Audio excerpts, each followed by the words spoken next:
What's up, guys? Welcome to the Peer Review Podcast. My name is Caleb Davis. And my name is Brett, and we have some notes for today. But first, it's been a little minute, so we wanted to check in, see how things are going. What have you been up to this week, Caleb? I just got back I went down to Howard in Washington, D.C. for their homecoming. That was a pretty fun event. I was hanging out with my friend Leon and a few other friends go down there. So we made it kind of an annual thing. We visited last year and then just got back today. Actually, last night. Flight was a little delayed, so I'm a little tired. And that also explains the different location. Yeah, I brought it back home for the day. I'm gonna head back up to school, probably a little bit after we record. But how about you? What you been up to? How's your weekend? Nice. It was their 100th anniversary too, right? So it wasn't Yep, like a big yep. deal. That's But cool. they were supposed to have a bunch of they did. They had like artists, like Coco Jones was there, Leon Thomas from Victorious. I don't Nice. know, My but guy, Leon. yeah, but the roster I don't know. I was expecting a bit more. I think Hmm. Boston Richie was like the headline, but yeah, it was still we still had a good time, so can't That's what's complain. up. Yeah. Those are definitely some bigger names than we've had at Michigan. So I'm sure that was still a good time. But yeah, I just got into. We had a flag football practice for the Nesby game versus MSU. That's this Saturday, so that was fun. Yesterday, then we had I had a meeting for the documentary with the crew, just going over some logistical things and some upcoming shoots we have, and recapping the shoot that we had for the beauty section of the document, the Black Beauty section of the documentary that we had on last weekend, which we thought went really well, and just like yeah, it's really fun working with them. They're all great and they're all very succinct and specific with the feedback that they have, and they know what they want to see in the project, so it makes my job a lot easier. So that's always a good time. And then I had practice with my band last night, the Soul Collective.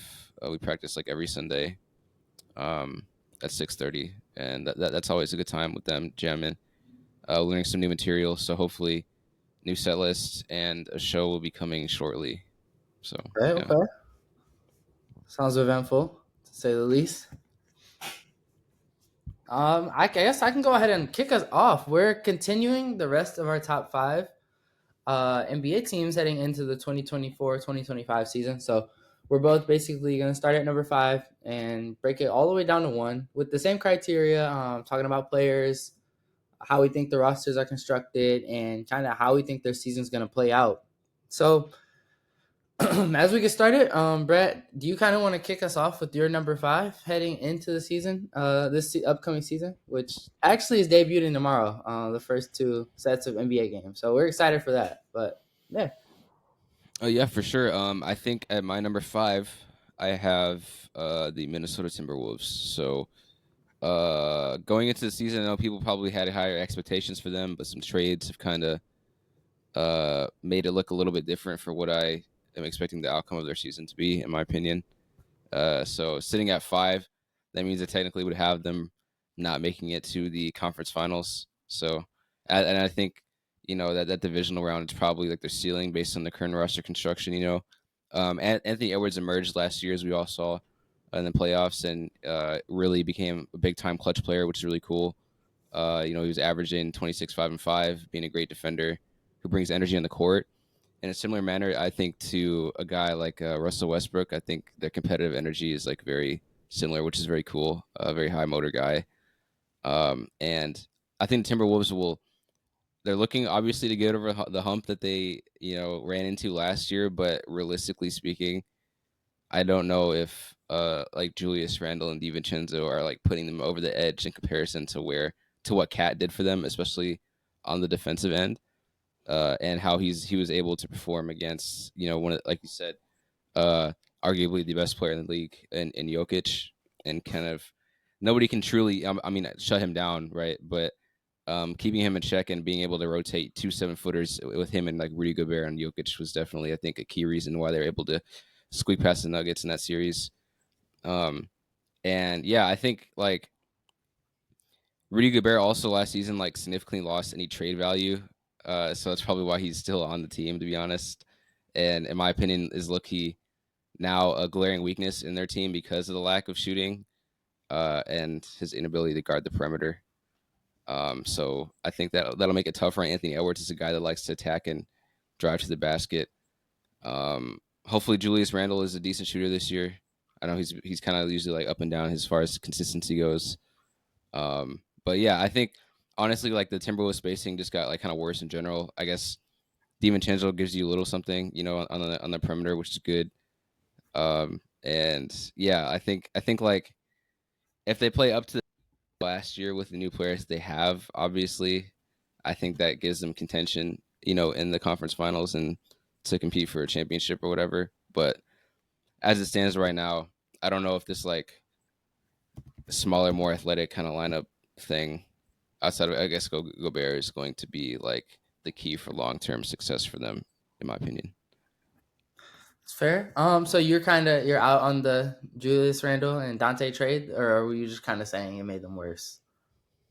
Yeah, I think like I think the Knicks for sure won the trade, in my opinion.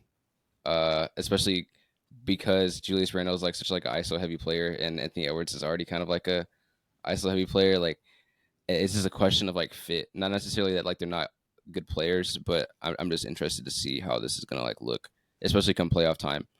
And both of those guys are stars at least. I think I consider Julius Randle a star.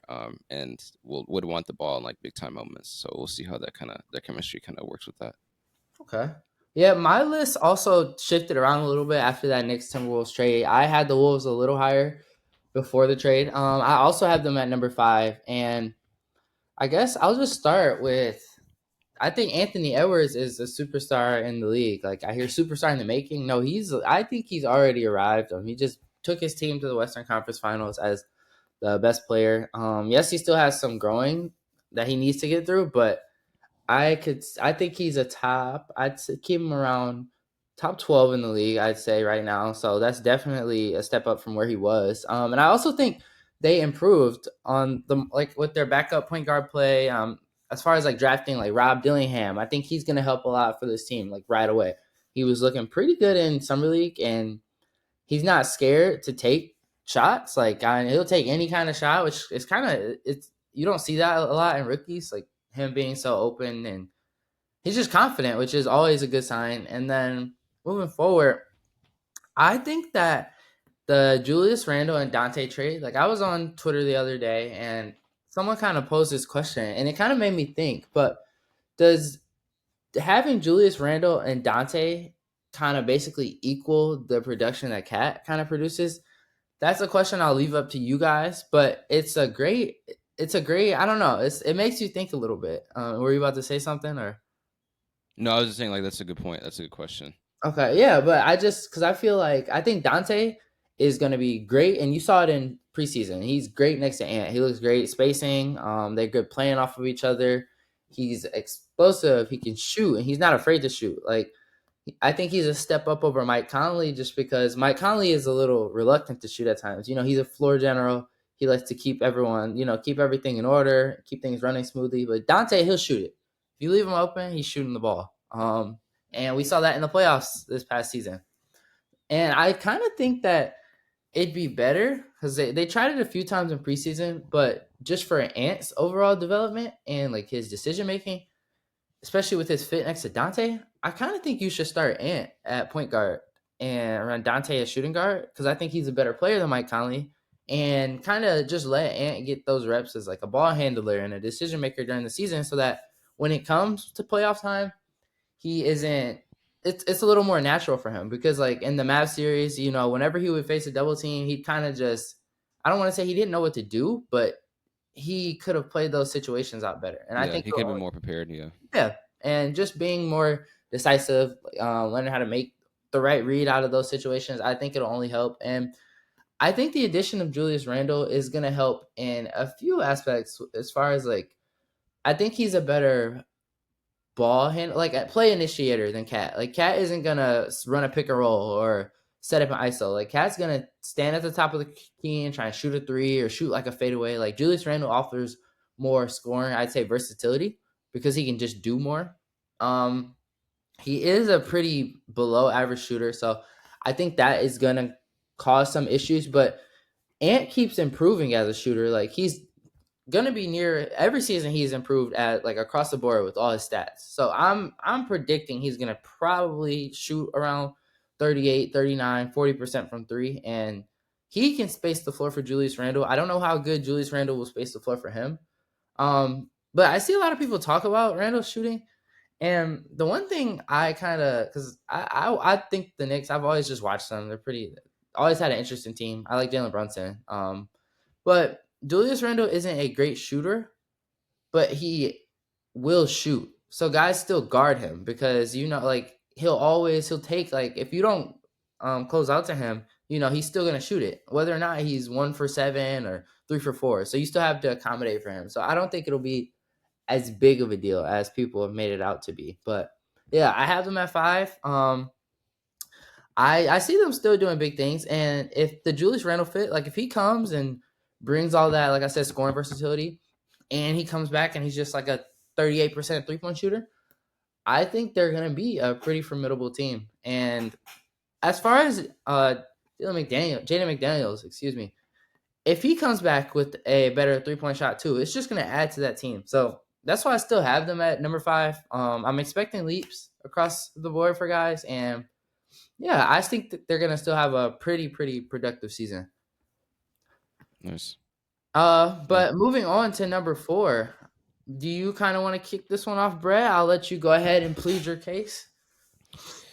Yeah, for sure. Sitting at my number 4, I have the Dallas Mavericks. So yeah, we saw for the most part, Kyrie and Luka, caught fire to will their team to the NBA Finals. Kyrie definitely did not have the most efficient offensive performance once he actually got to the finals, but nonetheless, they got the team there. And I think that they're kind of overmatched with the Celtics firepower. I'll talk about that later, but I think that they're like the deepest like 6-man roster in the league. But I think again, we already know Kyrie's offensive presence and skill are still sharp as ever, even as he's getting up there in age. And you can argue he statistically had the best year of his career playing next to Luka, because he honestly, we've seen it before.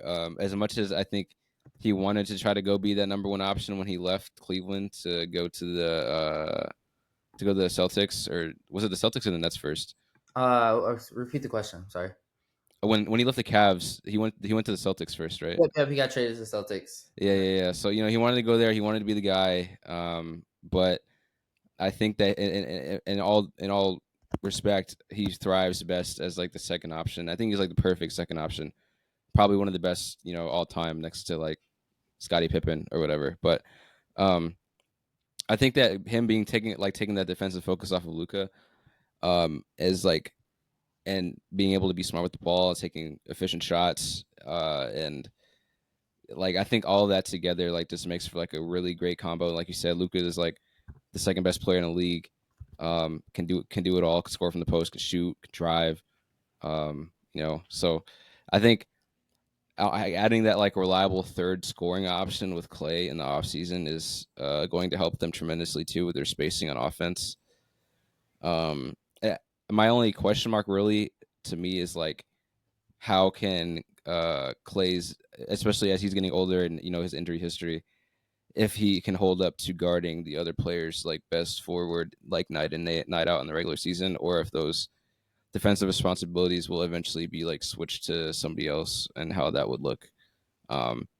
Especially because we know that Luka doesn't put that much effort into defense in the regular season. So I'm just kind of curious like to how like their defensive sets will look, and what looks they want to go with on that end, because we already know like how efficient their offense is going to be, but it's really the question of just like how is everything going to fit, especially losing Derrick Jones Jr., Josh Green, Tim Hardaway Jr., and those guys, the glue bench guys, if you will, and trying to see like what can be done to shore up their perimeter defense. I think is their biggest question mark. But other than that, I think they're still going to be a great team. I think they're still definitely going to compete in the Western Conference Finals, probably, or have a chance to at least. And yeah, I'm pretty high, relatively high on them, and we'll see how it looks going into for the rest of the regular season. Do you think Clay? I don't know if you saw like seeing the comments or like his shooting in the preseason. He's been struggling a bit. Do you kind of think that's going to carry over, or he's going to snap out of it? He hasn't been playing with Luca, so there's been a little bit more focus on him. But yeah, what do you have any thoughts on that? Yeah, I think like you said, I think that when like all the starters are actually playing and he's looked at as like the third option, basically, I think that what's the focal point of the other team's defense being on Kyrie and Luca, I think that he can definitely score and he can still be dangerous from the three. I don't think you ever really lose your shot. I think he's probably just in somewhat of a slump, but he has an 82 regular game season to kind of figure it out. So, and because I think with or without him shooting good, that team, that Kyrie and Luca are good enough to carry the team to the playoffs. Um, so it's a question of whether or not I think he can be consistent when it counts, and that will kind of be their X factor in my opinion. That's no, that's reasonable. I didn't have the Mavs that high. I think I had them at 6 or 7, just because I didn't think their defense would be good enough to make it through an entire playoff run. But I know their offense is going to be great. I think they're going to be one of the top seeds in the West. So that's kind of it's the give and take with that. I think they need to make a trade. Like I think they need a forward who can defend. Like a guy like I think like Jonathan Isaac would fit really well with them. I don't know how they make it work financially, but you need someone to kind of make up for it because Clay has lost a step on defense. Kyrie has lost a little step. He's still a good defender when he needs to be, but none of them are like elite lockdown defenders. So I think you need to kind of take a look at that a little bit. But on to my number 4, I have the Philadelphia 76ers. And I know a lot of people have been worried about Embiid's injury history and oh, he hold up throughout an entire regular season. But the Sixers are taking, or they've been claiming that they're going to take the steps needed to try and get him through a season successfully. And I think it's about time for him to come in and just make it to the playoffs and have a dominant playoff run. Like I think this is going to be the year for that to happen. He finally has the help that he needs, I would say, to kind of carry him through a regular season. Like I think Paul George, Tyrese Maxey, they added a bunch of good role players like Caleb Martin, Kelly Oubre's back. Drummond's a great, I think, one of the best backup centers in the league. So he'll fill in really nicely. But I'm just looking for a lot out of this team. I think that big three. I know you don't see it a lot in the league nowadays. You don't really see big threes. You see, 2-star builds with a bunch of role players. Or the Celtics have, I don't know what they got going on, but like there's a bunch of really good core groups, and the Sixers are one of these. Like if you look at their star power compared to the rest of the league, they are up there. And it was unfortunate during the preseason. Paul George had that it was kind of it was nasty that hyperextension. So we thought, but it ended up of his knee, but it ended up just being a bone bruise. I think he's gonna be out for like a week or two to start the season, so not too much to worry about. But yeah, I just think they're gonna look great together, and you already saw it in preseason. Like Tyrese Maxey and Paul George look great playing off of one another. Because Paul George he can play off ball. He is a good spot up shooter. And he's just good playing off ball, and it kind of is a solid fit. Now I don't want to say perfect, but a pretty good fit overall. I think they lost Anthony Melton, who I am a really big fan of. He's on the Warriors now. I think he is a great shooting guard, great 3-point shooter, great defender. Can create a little bit, so I think they're gonna miss his presence a little bit. But they brought in Caleb Martin, and I kind of think there was some type of deal behind the scenes which kind of pushed him to the Sixers because he got offered, I don't know if it was the same or more money from the Heat and chose to go with the Sixers and then made like a big deal about it. But I think they kind of promised him like that starting 2 guard spot because I don't think they're going to start Eric Gordon there or like Caleb Martin's the only person I can think of because you're not going to start like Jared McCain or something. So I think there was something like behind the scenes, but I don't know. Wishing him the best, but yeah, I think that team is going to be really good. I think they're going to be a little lower in the standings just because, like I said, Embiid's not playing back to backs. They're not really prioritizing the regular season as much for him. Like Tyrese Maxey's going to have probably like an All NBA season. He got a lot stronger in the preseason. Like I don't know, well, not in the over the summer. Like if you were watching his workout videos, like he just looks stronger, which It's gonna help him a lot with his finishing and just being more in control. Like he's being guarded by bigger defenders. That's only gonna help him putting on more muscle. So I just think the Sixers are going to be a really, really good team. And if I had a pick, like if I had a team I would want to see succeed, it is the Sixers. It is Joel Embiid. I'm such a big fan of his skill set, being that big and that fluid and being able to move and have every footwork in the book and just being so skilled. Like it's always so impressive watching him play. And then Paul George, that's been my favorite player for a long time. So, always want to see him succeed, and hoping he can get a ring out of this Sixers run because it's nearing the end of the road for our older generation of players. But yeah, moving on to number 3, I can kind of kick this one off. So I had the Knicks as my number 3, and they catapulted a little bit in the list after that cat trade because, like Brett mentioned earlier, I also think that they won that trade. Not by a landslide, but I think Cat is the better player, and he fits their lineup, I think, pretty well. Almost a perfect fit, especially with Brunson. I think they have one of the best all around starting fives when you look at playmaking, scoring, perimeter defense. And Cat's not a rim protector, but he's a big body, and he's big enough at center to if you have good, perimeter defenders around him, you don't really have to worry about having an elite shot blocker because they're not getting to the paint as much because you have good defenders on them. So I think that won't be as bad as expected. And then I think the Karl Anthony Towns and Jalen Brunson 2-man game is going to be a great addition to their offense. You already saw it in preseason, but like Cat just trailing and popping at the top of the key, getting a 3. Like you saw, he shot like a 30-footer on a fast break. Like that's just going to be OP. Like there's nothing because bigs are programmed. You run to the rim. No one's expecting your 7-footer, which sometimes if he's not shooting well, maybe a little bit of a hazard. But him popping out the 3 is only going to open things up. Jalen Brunson, like he is great at getting to the lane and creating. So it's just giving him more space to work with is only going to help. And then they just have, I think, the perfect build to go up against the Celtics.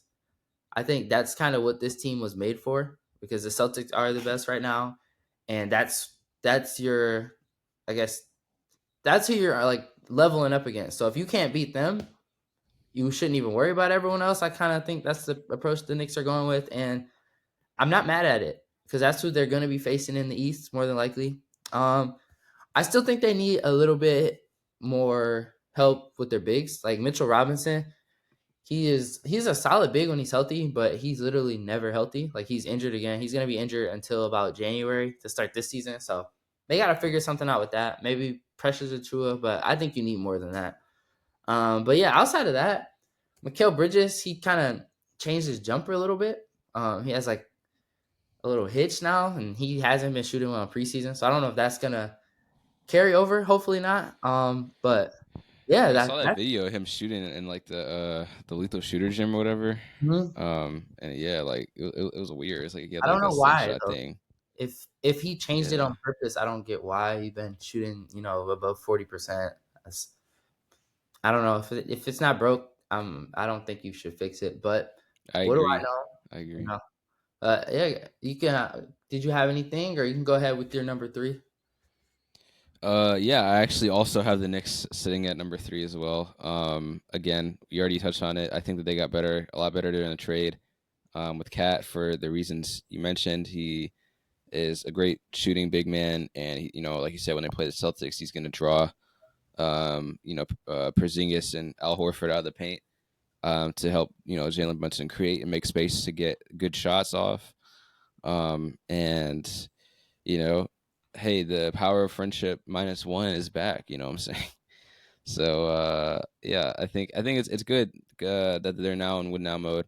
I think Knicks fans deserve it. I think it's been a rough couple of seasons previous to like the last like 2 or 3. It's been rough going. So it's cool to see them honestly be good. I think it's good for the league. I like the quick pace and space offense. You know what I'm saying? And yeah, like I think as he gets into rhythm, I mean, yeah, he wasn't shooting that good like for like the first game or whatever, but as he gets in rhythm, it'll help their space tremendously. And yeah, when you have all those guys that can knock down the three at an efficient clip, it's cool. And like you said, the big depth is concerning to me. I think I'm not depth is exactly sure who they could pick up. Yeah, but I don't know. I mean, I think like in the long term, I think they'll be fine because they have the star power to get them to the playoffs again. It's just like hopefully you know what's his name doesn't what I'm saying like Tom Thibodeau. yeah, because I feel like bro like every time they get to the playoffs, you'd be like everybody has to play like 40 minutes a game. It's like dang like I feel like I understand it if it's like the finals, but it's like bro like for like the first couple rounds, bro, you gotta think about how you can conserve your stars' energy. You can't have them getting hurt every single like playoff run. Gotta manage that smarter, in my opinion. But yeah, I I still think think they're gonna be a great team. well with Tom like on that minutes front, I think he should work on this during the season. Like when they're up, 25 with 4 minutes left in the fourth, like he should start pulling his starters. I think that's the one thing. Like over the season, like yes, that's only 3-4 minutes in like on paper, but if you add that up throughout a whole 82 game regular season, you'll save guys' legs a little bit more. That's one thing I've always kind of. It's one of my one critiques I've always had with Tom Thibodeau. Like Does pull he your never take out guy. his? He never takes out the starters even during like a blowout. Like usually he'll like play them until like the last 2 minutes or like last minute, and it's like get them out of there. Like if you have the Yeah, game one comfortable, I've always thought that with like all teams. Because like Spo is really good at this. Like as soon as you're up and the game's either won or lost, like just pull your guys. If you can't, I get like trying to fight back if you're losing. But you got to know when to when's the breaking point. agreed. Um, but moving forward with number two.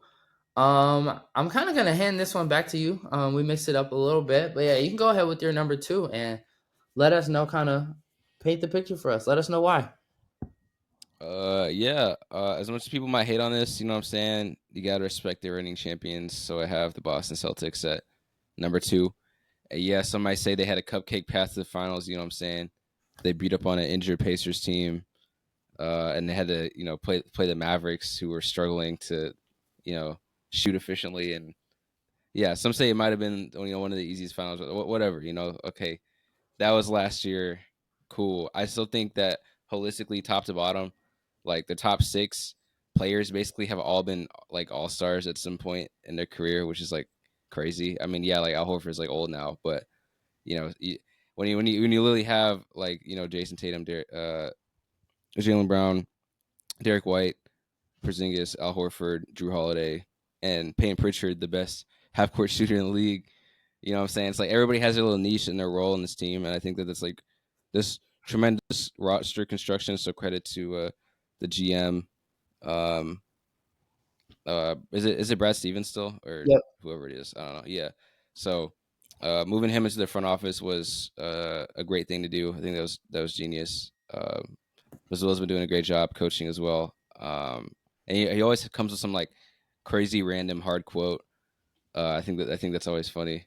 He's deep. Uh, uh, uh, yeah, for real. I feel like he be cooking that in the studio like beforehand. He knows he has to drop something, but yeah, like they're stacked with like great perimeter defenders that can get you a bucket when you need it as well. There's a reason that they picked Derek White and um excuse me, Derek White and Drew Holiday to go to the Olympics because of how good they are in defense and what they bring to a team that was looking to specifically for like the best role players in the league to fit alongside the stars in the Olympics. So yeah, best 6-man rotation in the league easily. I think if old man Al doesn't regress and everybody else stays healthy and Porzingis can stay healthy, I definitely see them back in contention in the Eastern Conference Finals at minimum. I think because I mean they didn't lose anybody like I feel like significant to their core over the offseason. And they're looking to retool and see if they can get back there. No respect for the champs. For my number two, I have the Oklahoma City Thunder. And I'm just so excited for this team. They were great last year, and this is just with what they had on paper. Like they didn't make any moves. They didn't add anything. They just kind of let their young guys play, and look at where it got them. They finished best in the West last year. I'm pretty sure. And I see that happening again. I see another 60-win season for them. Their starting lineup from top to bottom is they're all going to improve. They replaced Josh Giddey with Alex Caruso, which I don't think Alex Caruso is that much better of a player than Josh Giddey per se, but I think his skill set fits a lot better with what the Thunder team likes to do. Like I love their starting lineup in terms of like flexibility and having perimeter shooting, 3-point shooting, perimeter defenders. Like Alex Caruso and Lou Dort, that kind of gives you like an entire game of just elite perimeter defense. And like Shea's no slouch, J Dub's no slouch, Chet is a great rim protector, and they're just a great team looking forward. Like the ceiling is unlimited for them. As far as like they added Hartenstein, which he is going to be a great addition for them. I think he was a great big for the Knicks, especially when he moved into the starting role over the course of the season. I feel like he kind of outplayed like expectations exponentially. Like in the playoffs, he's a great 5-out big. He's great at handoffs and resetting at the top of the key and making little quick short passes out of the post. And he's just a smart player, and he has like this little floater shot which used to work a lot with Jalen Brunson, where like he just kind of off a pick and roll, he just rolled to like the free throw line area, and he was like automatic with that. Like him and like Jokic, like it was crazy. He's just great at making that shot. He's a great rebounder, and he's a big body. And if you think about like the type of lineups they could go to with like Chet at the 4 and him Hartenstein at the 5, if you kind of think like variations of this, like when the Lakers had like AD with Dwight Howard and JaVale McGee, and you have a big shot blocker. Like obviously Chet isn't Anthony Davis yet, but he's a shot blocker, and you pair him next to another big shot blocker, like your defense is just going to be great. And I'm just expecting a lot from this team. I think and Hartenstein, I didn't mention this. The Thunder were one of the worst. I think they were actually the worst rebounding team in the league last season, and that 4-5 of J Dub and Chet was not. They weren't big enough, and I think that was shown a lot in the playoffs. And I think they kind of made some moves to address that weakness. I saw Hartenstein's going to be out for the first, I think, about 6 weeks. He had like a hand fracture during preseason, so that's iffy. You're gonna have to rely a lot on Chet to start the season, but he's young. He'll be fine. He'll hold up. Shea is actually my pick to win MVP next season because, like I said, I think the Thunder are gonna have a 60-win season, and you can't keep having him finish, top 2, top 3 in the West and not win an MVP.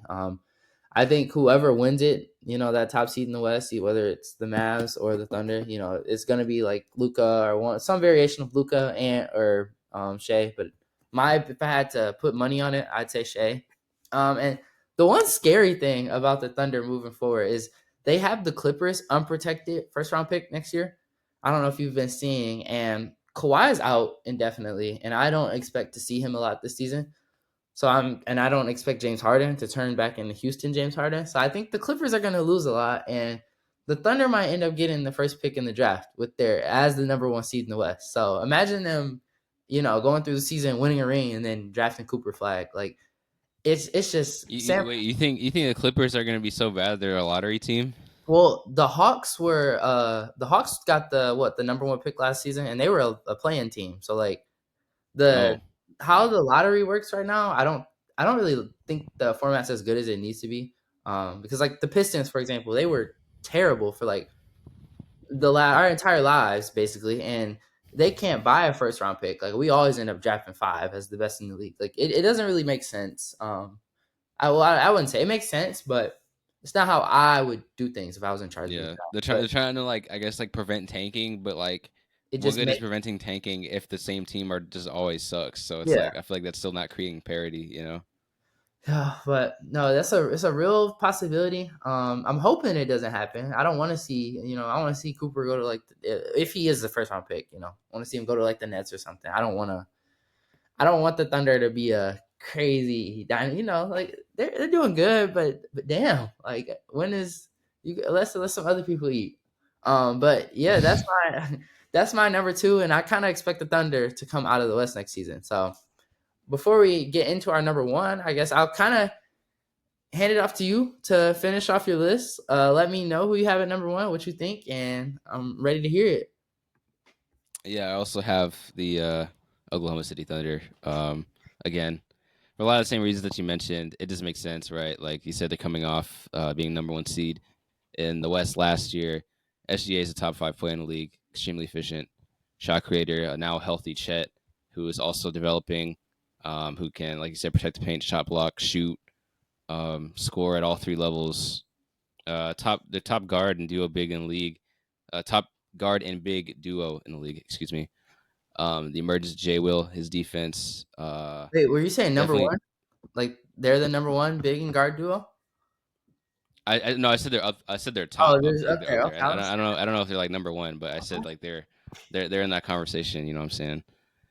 Um, and yeah, I think they should easily be able to make it to the Western Conference Finals, like at minimum, if they all stay healthy. Which obviously a lot of these takes are contingent on. Um, and like you said, like they're stacked with perimeter defenders: J Dub, Dort, Caruso, um, Shay. and himself. Exactly. Like I don't know. I feel like people talk about his aura on like his Instagram a lot or whatever, like his caption game and stuff like that. But I feel like as far as like being in like the limelight for like a superstar, I don't know. I feel like people don't always respect his game as much as some other some of the other best players in the league. If that makes sense, I feel like I people agree. should definitely be talking about him more. But I guess that also is just sadly the product of being like a draft pick on like a smaller market team. Even though the Thunder are like a popular small market team, again, I it's think not New it's York, it's not LA. I think it's also the free throw thing. Like the same way people hate on Embiid, or people used to hate on Harden. Shea gets to the free throw line a lot, but I think it's a skill. If you can draw free throws, like if everyone could do it, they would do it. Like he's good at it. People foul him. That's Yeah. not his fault. Like I don't like when people use that to his detriment. Like that's not a bad thing that you can draw free throws. I don't know. That's a little tangent, but No, I agree. I completely agree. And and it's interesting because those same guys usually that kind of get called like free throw merchants end up usually like winning an MVP, like you said with Harden and Embiid, and like you called it earlier, like you think that SGA's MVP candidate this year. I wouldn't be surprised if he walked away with it, and um, yeah, it is kind of makes sense. Their whole roster construction makes sense. I'm not sure who the GM is, but they're a genius. And I wish that they would help rebuild the Pistons because clearly, um, uh, they don't know what they're doing. So, but this year I am higher on the Pistons than I was previously, and hopefully we can at least be like a play-in team. Fingers crossed. Um, but yeah, with that being said, yeah, the Thunder are the best team in the league. I don't think anybody's gonna necessarily disagree with that per se. Or you definitely can't say that they're not at least a top three team if you don't think they're the best team.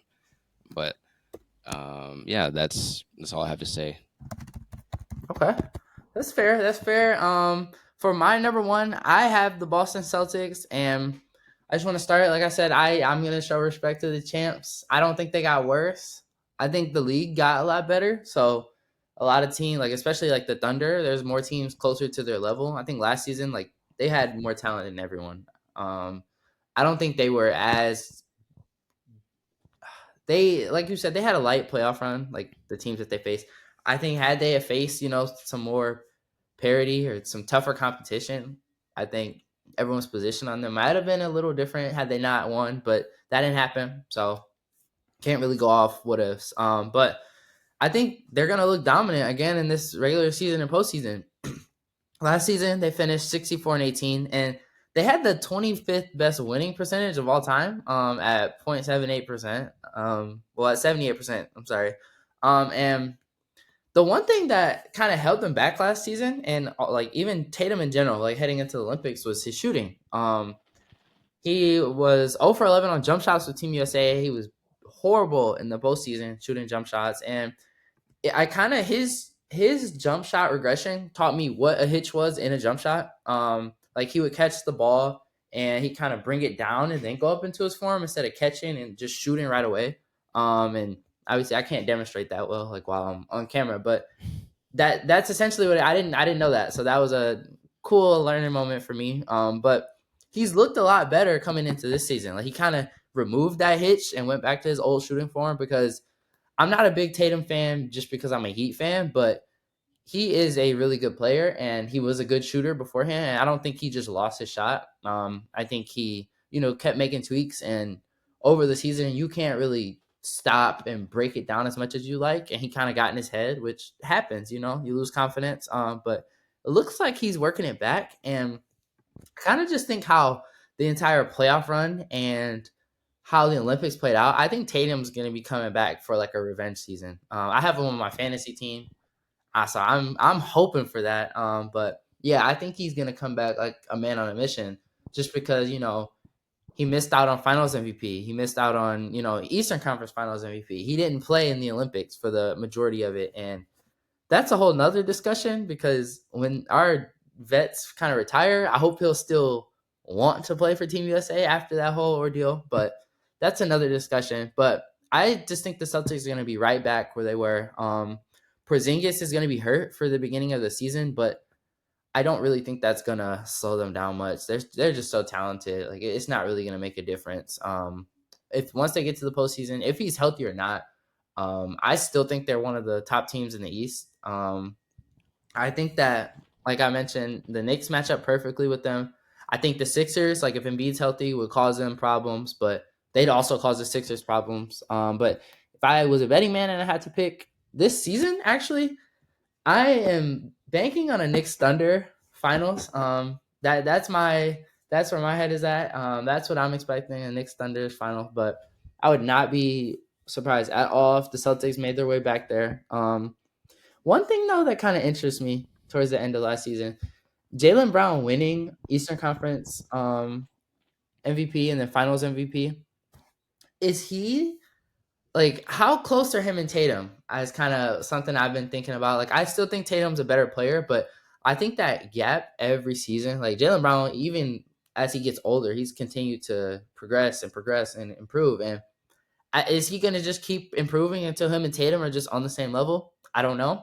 That is to be determined, but they look great. They have two superstar players leading their team. They have a bunch of great, above, I would say, quality starters. Drew Holiday, Derek White, Porzingis, and I think they're going to be right back in the mix. Yeah, that's my take on the Celtics heading into the season. Kind of why I have them at number one. But yeah, I guess unless you have anything else to add, I can kind of go ahead I and. was just gonna say, like real quick, Mhm. I think in the similar vein, like people always say, people have this conversation with the Lions all the time. They're like, "Oh, Jameer Gibbs is like way better than David Montgomery," and it's like I feel like they're both just better at different things. Like like David Montgomery is more of like a pure rusher, and like he's gonna run you over, and he's very good at running in between tackles. Jameer Gibbs is more like elusive and like speed back outside. So it's like I feel like they're more of like a 1-2, like Jaylen Brown and Jason Tatum are more of like a 1-2 punch than like a